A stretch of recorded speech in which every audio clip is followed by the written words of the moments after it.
महाराष्ट्र के राज्यपाल भगत सिंह कोश्यारी के एक बयान से बवाल पैदा हो गया है। बकौल भगत सिंह कोश्यारी, अगर मुंबई ठाणे से गुजराती और राजस्थानी निकल गए तो यह आर्थिक नब्ज नहीं रहेगा देश का और यहां पैसे खत्म हो जाएंगे, यानी कि महाराष्ट्र एक तरह से कंगाल हो जाएगा। दोस्तों, उन्होंने बयान क्या दिया वो मैं आपको दिखाने वाला हूं, मगर आपको ये बात समझनी पड़ेगी कि भगत सिंह कोश्यारी भारतीय जनता पार्टी नेता हैं और आरएसएस से जुड़े हुए हैं, बहुत ही कट्टर संघी माने जाते हैं। देश के अंदर अलग अलग धर्म के लोग, अलग अलग भाषाओं के लोग एक साथ कैसे रहते हैं वो नहीं समझ सकते कि एक देश, एक शहर, एक मोहल्ले, यहां तक कि एक घर के अंदर अलग अलग धर्म, अलग अलग भाषाओं के लोग रह सकते हैं और अच्छे से रह सकते हैं, तरक्की कर सकते हैं, जिसकी एक मिसाल मुंबई है, महाराष्ट्र है। सबसे पहले मैं आपको बतलाना चाहूंगा उन्होंने कहा क्या है, क्योंकि इस पर बवाल हो गया है। इसको लेकर उद्धव ठाकरे ने कड़े बयान दिए हैं, राज ठाकरे ने कड़ा बयान दिया है, यहां तक कि भारतीय जनता पार्टी के नेता आशीष शेलार तक को सामने आना पड़ा है इसकी आलोचना करने के लिए। मैं आपको बतलाना चाहता हूं कि भगत सिंह कोश्यारी ने कहा क्या है। एनडीटीवी की खबर आपके स्क्रीन पर। महाराष्ट्र के राज्यपाल भगत सिंह कोश्यारी के एक बयान को लेकर मुंबई में मराठी भाषियों में नाराजगी देखी जा रही है। एक समारोह में राज्यपाल ने कहा, मुंबई और ठाणे से अगर गुजराती और राजस्थानी को निकाल दो तो यहां पैसा बचेगा ही नहीं। यह राजधानी जो आर्थिक राजधानी कहलाती है वो कहलाएगी ही नहीं। राज्यपाल भगत सिंह कोश्यारी ने एक समारोह में कहा कि कभी कभी मैं यहां लोगों से कहता हूं कि महाराष्ट्र में, विशेषकर मुंबई ठाणे, यहां से गुजरातियों को निकाल दो और राजस्थानियों को निकाल दो तो तुम्हारे यहां कोई पैसा बचेगा ही नहीं। यह राजधानी जो कहलाती है आर्थिक राजधानी, तब यह आर्थिक राजधानी कहलाएगी ही नहीं। मैं मुंबई में रहा हूं दोस्तों, और मुंबई की खूबसूरती को मैं पहचानता हूं। आप जानते हैं मुंबई की क्या खास बात है? वहां पर लड़कियां रात को 2-2 बजे अकेले कैब में सवार होकर घर लौट सकती हैं, मां बाप को बिल्कुल डर नहीं लगेगा। लॉ एंड ऑर्डर बाकी शहरों के, खासकर अगर आप उसकी तुलना उत्तर प्रदेश के राज्यों से करें, दिल्ली से करें, तो कहीं बेहतर है, चाहे सरकार जिस मर्जी की हो। कहीं ना कहीं इसका नाता जो एक मराठी संस्कृति है ना, उसके साथ है। वहां की जो मिट्टी से एक महक आती है संस्कृति की, संस्कृति से जबरदस्त जुड़ाव की, और जब इससे जुड़ता है मुंबई का तरक्की पसंद चेहरा। आखिर क्या वजह है कि उत्तर प्रदेश, बिहार, देश के अलग अलग राज्यों से गरीब आकर अपनी रोजी रोटी यहां कमाता है? मैं जानता हूं कि मुंबई का एक और चेहरा है जहां राज ठाकरे और पुरानी शिवसेना जो है वो उत्तर प्रदेश और बिहार से आने वाले लोगों पर हमला करते हैं, ये उनकी राजनीति का हिस्सा है। मगर भगत सिंह कोश्यारी कोई राह चलते नेता नहीं है, वो एक राज्य के राज्यपाल हैं। ये जो बयान दिया है ना उन्होंने, वो निहायत ही शर्मनाक है। मैं आपको बतला दूं, अगर राजस्थानी या गुजराती मुंबई के अंदर तरक्की कर रहा है ना, तो ये 2-3 संस्कृतियों का समावेश है, यानी कि मुंबई और ठाणे की अपनी सोच, अपनी संस्कृति जब ये मिल जाती है राजस्थानी गुजराती के कौशल के साथ, उसके आर्थिक कौशल के साथ, तब एक बहुत ही खूबसूरत चीज सामने उभर कर आती है। क्या इस बात को भगत सिंह कोश्यारी समझेंगे? मैं दावे के साथ कह सकता हूं, नहीं समझेंगे। जैसे कि मैंने कार्यक्रम की शुरुआत में आपको बताया ना कहीं दोस्तों, ये वो सोच है जो कभी लोगों को एक होता नहीं देख सकती। कभी वो इस चीज को बर्दाश्त नहीं कर सकते कि अलग अलग सोच के लोग एक साथ रह सकते हैं। भगत सिंह कोश्यारी ने इस पर माफी मांग ली है और अपना बयान वापस ले लिया है। उन्होंने क्या कहा है वो मैं आपको आगे जाके बतलाऊंगा, मगर इस पर कड़ी प्रतिक्रिया हुई है। उद्धव ठाकरे ने क्या कहा है आपके स्क्रीन पर। उद्धव ठाकरे ने पूछा, उन्हें घर कब भेजा जाएगा? पूर्व मुख्यमंत्री और शिवसेना प्रमुख उद्धव ठाकरे ने राज्यपाल के बयान को मराठी लोगों का अपमान बताया है। ठाकरे ने कहा है कि राज्यपाल के बयान ने मराठी मानुषों की भावनाओं को ठेस पहुंचाई है। मुंबई और ठाणे में निगम चुनाव होने जा रहे हैं और कोश्यारी राज्यपाल की कुर्सी पर बैठे हैं।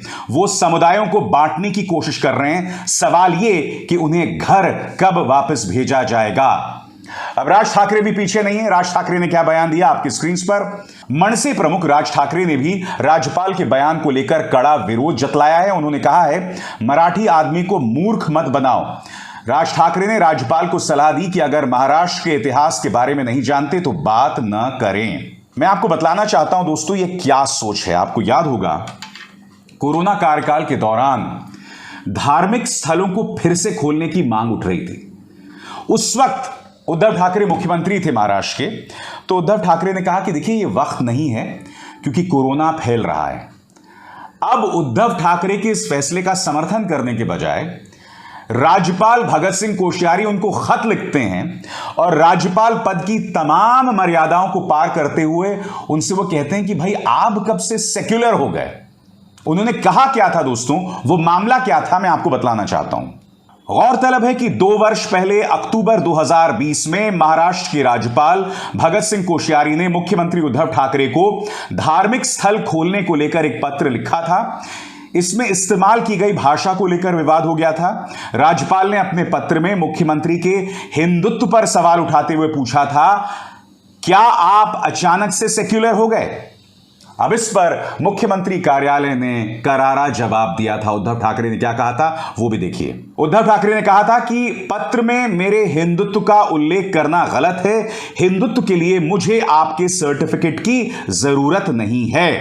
जाहिर सी बात है दोस्तों, ये बवाल हो गया है, भारतीय जनता पार्टी के लिए जबरदस्त शर्मिंदगी का सबब है। अब राज्यपाल ने अपना बयान जो है वो वापस ले लिया है। उन्होंने क्या कहा है वो भी आपके स्क्रीन पर। महाराष्ट्र के राज्यपाल भगत सिंह कोश्यारी के गुजराती राजस्थानी वाले बयान ने तूल पकड़ लिया है, जिसके बाद उन्होंने अपना बयान वापस ले लिया है। उन्होंने कहा कि राजस्थानी समाज के कार्यक्रम में मैंने जो बयान दिया था, मेरा मराठी लोगों को कम आंकने का कोई इरादा नहीं था। मैंने केवल गुजराती और राजस्थानी लोगों द्वारा व्यापार में किए गए योगदान की बात की। यही तो मैं पूछना चाहता हूं आपसे सर, आखिर क्या वजह है कि लोगों को बांटे बगैर ये बयान नहीं दिए जा सकते? क्यों गुजरातियों और राजस्थानियों को मराठियों के मुकाबले में खड़े करना और यह कहना कि अगर ये ना होते तो मुंबई महाराष्ट्र कंगाल होता? क्यों? अब जाहिर सी बात है भारतीय जनता पार्टी के लिए जबरदस्त शर्मिंदगी का सबब बन रही है। आपकी स्क्रीन पर आशीष सेल्लार, उन्होंने ट्वीट किया है, कह रहे हैं, माननीय राज्यपाल के बयान के साथ हम कतई सहमत नहीं हैं। महाराष्ट्र और मुंबई मराठी लोगों की मेहनत, पसीने और शहादत के साथ खड़े हैं। ऐसा हमारा गौरवशाली इतिहास कहता है। किसी को भी उसे किसी भी स्थिति से नाखुश करने की कोशिश नहीं करनी चाहिए। यही नहीं दोस्तों, संजय राउत भी पीछे नहीं रहे। उन्होंने कहीं न कहीं इसे सावित्रीबाई फुले और शिवाजी के अपमान के साथ जोड़ दिया। क्या कह रहे हैं संजय राउत आपके स्क्रीन पर? संजय राउत ने कहा, महाराष्ट्र में बीजेपी पुरस्कृत मुख्यमंत्री के काबिज होते ही स्थानीय मराठी और छत्रपति शिवाजी महाराज का अपमान शुरू हो गया है। स्वाभिमान और अभिमान के नाम पर बनी शिवसेना से निकलने वाले लोग ये सुनकर भी चुप बैठे हैं। राज्य के लोगों ने अपनी मेहनत से महाराष्ट्र बनाने के लिए पसीना खून बहाया। सीएम एकनाथ शिंदे इसकी निंदा करें और केंद्र से राज्यपाल को हटाने की मांग करें। यह सावित्रीबाई फुले और शिवाजी का अपमान है। जैसे मैंने कहा दोस्तों, यह पहली बार नहीं है जब महाराष्ट्र के राज्यपाल भगत सिंह कोश्यारी ने इस तरह की हरकत की। अब मुख्यमंत्री एकनाथ शिंदे पर दबाव बन रहा है कि वो केंद्र सरकार से अपील करें कि वो भगत सिंह कोश्यारी को वापस बुलाएं। मगर बेचारे एकनाथ शिंदे क्या क्या काम करें आप जानते हैं? 1 महीना हो गया दोस्तों महाराष्ट्र में, और महाराष्ट्र में अब तक 1 महीना हो गया है मंत्रिमंडल नहीं बना। महाराष्ट्र में इस वक्त सिर्फ 2 मंत्री हैं, सिर्फ 2 चेहरे हैं, मुख्यमंत्री एकनाथ शिंदे और deputy chief minister Devendra Fadnavis. Devendra Fadnavis ने बार बार यह प्रमाणित किया है कि एकनाथ शिंदे पर उनका पूरा नियंत्रण है। कई तस्वीरें सामने उभर कर आ रही हैं जहां एक तरह से वो ये फैसला कर रहे हैं कि एकनाथ शिंदे क्या कहें। अब तक मंत्रिमंडल भी जगह में नहीं है, बात यहां नहीं रुकती है। एकनाथ शिंदे को बार बार दिल्ली जाना पड़ रहा है। मेरे ख्याल से महाराष्ट्र के इतिहास में ऐसा कोई वक्त नहीं रहा है दोस्तों जब 1 महीने तक मंत्रिमंडल ही ना बनाया गया हो। और बात यहां नहीं रुकती है, एक मुख्यमंत्री को हर छोटी चीज के लिए दिल्ली भागना पड़ रहा हो, जेपी नड्डा साहब से मिलने, अमित शाह से मिलने, प्रधानमंत्री नरेंद्र मोदी से मिलने। तो देखिए, आपने ईडी के डराने धमकाने से सरकार तो बना ली, मगर अब क्या, 1 महीना हो गया है और मंत्रिमंडल अपनी जगह में नहीं है। ऊपर से भगत सिंह कोश्यारी इस तरह के बयान दे रहे हैं। बहरहाल महाराष्ट्र की सियासत अभी खत्म नहीं हुई दोस्तों। आने वाले दिनों में और भी दिलचस्प मामले सामने उभर कर आने वाले हैं और उस पर निगाह हमारी लगातार बनी रहेगी। अभिसार शर्मा को दीजिए इजाजत।